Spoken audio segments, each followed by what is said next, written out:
Lately, I've been increasingly unhappy about my profession. A profession that I'm sure that many of you share with me, which is to design digital products and services. Also, I think many of you know a now pretty famous quote by Mark Anderson, software is eating the world. When you think about that quote today, it has a pretty strong sour side taste to it. Many of the centerpieces of modern consumer products, your Facebooks, your Twitters, what have you, these products that have really defined the last decade or two, and in turn have shaped our profession of designers, defined what success is, and taught us designers what we should be striving for, what is good design. When you think about these products, many of them are increasingly unsafe and harmful to a lot of us, to a lot of the users of those products. These products, they're having a profound negative side effects, not only in our personal lives, but in our societies as well. Granted, I didn't design at Facebook, I didn't design at Twitter, Instagram, or Snapchat, etc. But I am their user, as many of you are as well, and I'm completely aware of what kind of effects it's having on me and my family. And all of these things that we're seeing, it's just so permeating that you know, designers are my tribe that I belong to. And so I just can't shake this feeling, this growing feel of guilt in my gut, and I'm asking basically these questions of myself, like, am I somehow part of the problem? Am I making things worse in my own daily work, in the decisions that I make?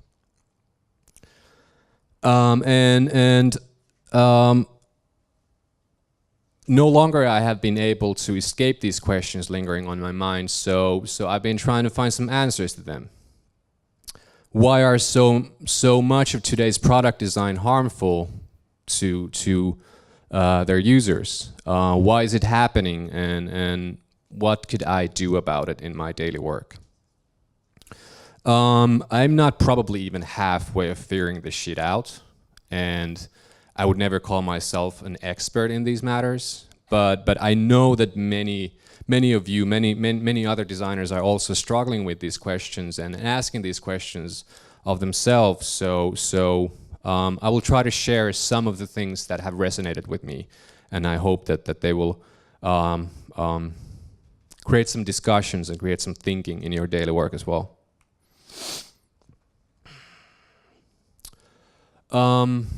I'm sure many of us have been happy about how the role of design has shifted in recent years in organizations. Since the term user-centric or user-centered design was coined by Don Norman and others a few decades ago, our role and responsibility was basically to fight for the users. And doing that, we commonly found ourselves at odds with business objectives of companies, of products and services. And that was the battle that we learned to fight. And I'm sure all of us have some war stories to share about varying levels of success of doing that. When you fast forward today, designers and our expertise have become hugely valued in the technology space. We're now being listened to by stakeholders, we're being involved in conversations earlier on, and to use the phrase, design now has a seat at the table. But what has brought this change? What allowed it? And when you take a critical look at it, I think you can find a few things that it has led to. Focus has shifted from user needs to business needs. We still care about the work, we still want to make great design, but what constitutes as great and successful design has changed. We have increasingly started to design things that prioritize the benefit of businesses over the benefit of the users. And when you look at the metrics of success, what is good design, what is successful design today, you can see a clear change in the terminology that we use as well. We used to talk about needs, motives, and values, and we still do. I'm not denying that, but now we talk about engagement and things like adoption, and it's really easy for us to confuse those with metrics that we think that if we do good in these things, we're successful for the user as well, which is not obviously true. It's success for someone else. Now, don't get me wrong, much of this change is necessary, has been necessary, it's been positive. It's now our opportunity, our responsibility as designers to think about what makes a business successful, what makes a product or a service relevant. The point here really is that with this newfound respect, with this newfound agency that we have, some of the original clarity and focus in our work has gone away. And it's far more difficult for us to stick to our values. In short, our work is far more harder today than it used to be. And another thing, today software is absolutely everywhere. And software is obviously driven by data, which means that data is everywhere. And I think we seriously need to question the role and quality of data and how do we use it. Data doesn't only increasingly make decisions for us, but it's also made its way to our ways of working. You know, a very the term data-driven design, for example, is a very commoditized today. But all data is based on history, meaning that it's based on some kind of human understanding. It's coming from humans, and when something comes from humans, it means it's imperfect. And when there's imperfection, there's bias. The data that we make decisions based on and generally runs our algorithms is historical. It's based on our understanding of humans, or in other words, the people behind creating this understanding, or if you even more simplify it, in a lot of cases, it's based on white men. And this is obviously very problematic. So if we rely on these algorithms and we essentially risk relying on flawed data, it can lead to even more systemic discrimination in our societies, in our products and our services that we already experience today. More devaluation of lesser people, whoever by accident that data seems to deem lesser. More elimination of chances and agency, not just to utilize technology, but life choices even in general. And it won't just determine, going forward, it won't just determine what kind of products or services get built, what series will get a full season on Netflix, but it will also start determining who will get a loan from a bank, or who will become a person of interest for the authorities. So these decisions are potentially life-changing, and we need to understand clearly the nature of data and its potential flaws when we use it in decision-making.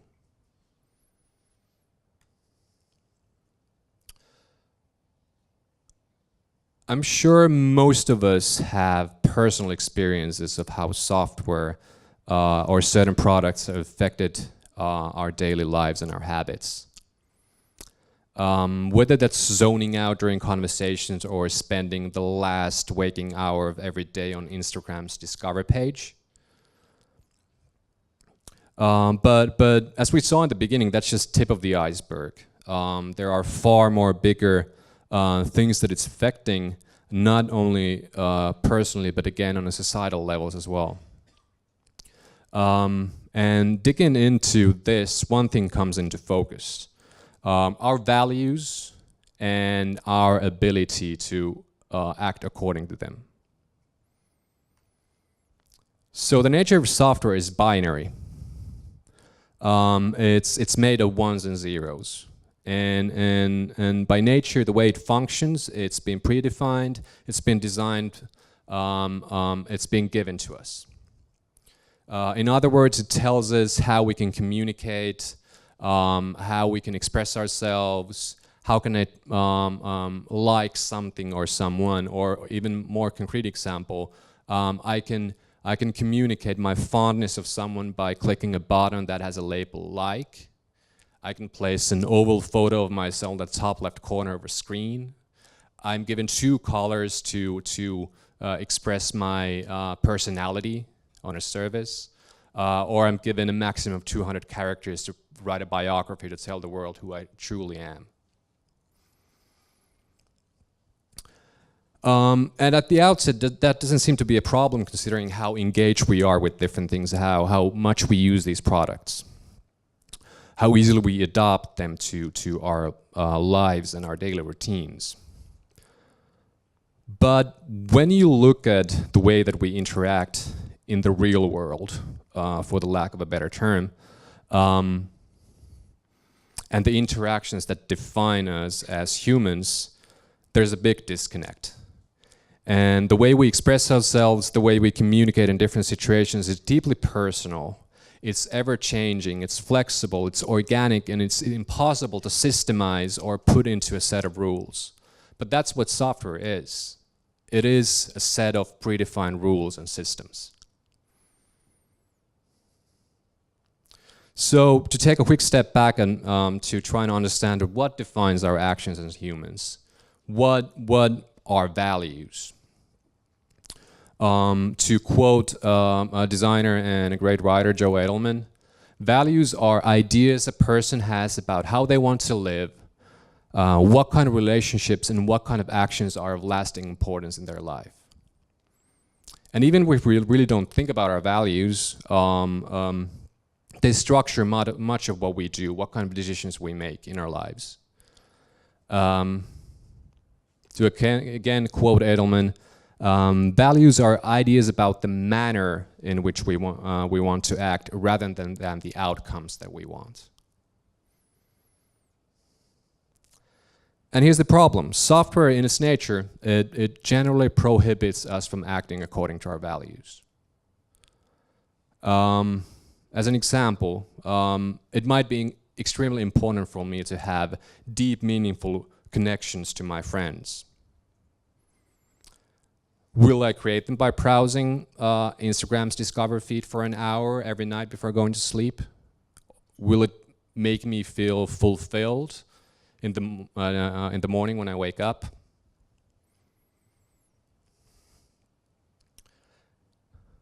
When we can't live by our values, it makes us unhappy. But we're still engaged because we can't help it, because these things are just so addictive. So what can we do? That's the big question, right? These are big complex issues that I've just started to understand, to unpack. Our community of designers, our businesses just started to understand and unpack, and there's no silver bullet solution, at least yet, to remove or fix the things that we're seeing. But for us designers, I think there are some things that we can take into consideration in our daily lives, and I'm trying to capture some of them to ensure. What I want to ensure for myself going forward is that I'm no longer part of the problem, but rather part of the solution. So number one, know your data. The importance of data, the impact of it is apparent. It can be equally important, insightful, but it can be also deceitful and misleading. its role in our decision making and process will only continue to grow in importance. So it's crucial when we make decisions based on data, or it is an integral part of what we're designing, that we constantly keep asking ourselves these questions. Where is the data coming from? Do we know that? From who and how was it collected? If this data has flaws, what those flaws could be? And if it has flaws, what kind of negative impact utilizing it if we somehow misuse it by accident? And us as designers, like how can I help to fill the gap of those flaws that the design the data has? Can I use the data as a signal for ongoing more qualitative research to understand what those limitations are? 2, be inclusive. It's easy for us as experts to look away from inequality in the technology space, since we are in such a privileged position and tech brings us so much pleasure and fulfillment. We as designers, we can easily forget how small of a minority we are, not just in terms of our access to technology, but due to our ability and capability to shape it and how it is used. In that sense, even in this location or domain that we are in Helsinki, in Finland, we can actually be quite distant from the people that we are designing for. As we increasingly consider the flaws or downsides of data and algorithmic decision making, AI should get better over time. Obviously, we hope that and we believe that. But for now, it will continue to be divisive and exclusive. That's the nature of historical data. But we are not bound by that historical data as designers. Our decision making is not dictated by it. So we have the opportunity to look into the future, to be inclusive, identifying those flaws and understanding how we can fill them and remove them, and make sure that unintended exclusionary practices are eliminated. 3, know your values. A great starting point in making your design practice more value-based or value-centric is to know your own values. And it was a surprise to me how little I understood what my values were. They are, in general, far more deep or complex than you know, the things that we initially think of: family and health and work. Values dictate our decision making, so they dictate our design decisions as well. So to build deeper empathy for our users, empathy that we've already been talking a lot about today, and understand better what values drive their decisions, we have to know our own values first. The internet luckily has quite a lot of different tools for you to try and understand your values on a deeper level. This is an example from Jarkko Kailanto, one of our coaches, our colleague at Reaktor, a value assessment tool by the Neuro Leadership Group. You can find these and examples of these by Googling things like value assessment tool or personal value mapping. I hugely encourage everyone to do that. So as a continuation of that, with a newly built deeper understanding of your own values, we need to take that into our user insight practice.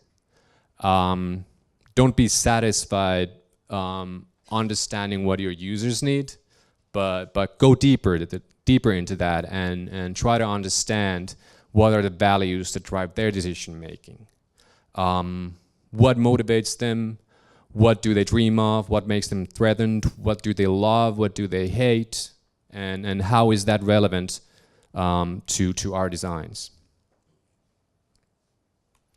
So as a conclusion, yes, we have big challenges, but it's not all doom and gloom. As I already mentioned, we as designers, we have this newfound power and an agency. So we are in a position to increase the amount of good in product and service design, in product development. And as we have done until now, we'll continue to fight and reason for the user.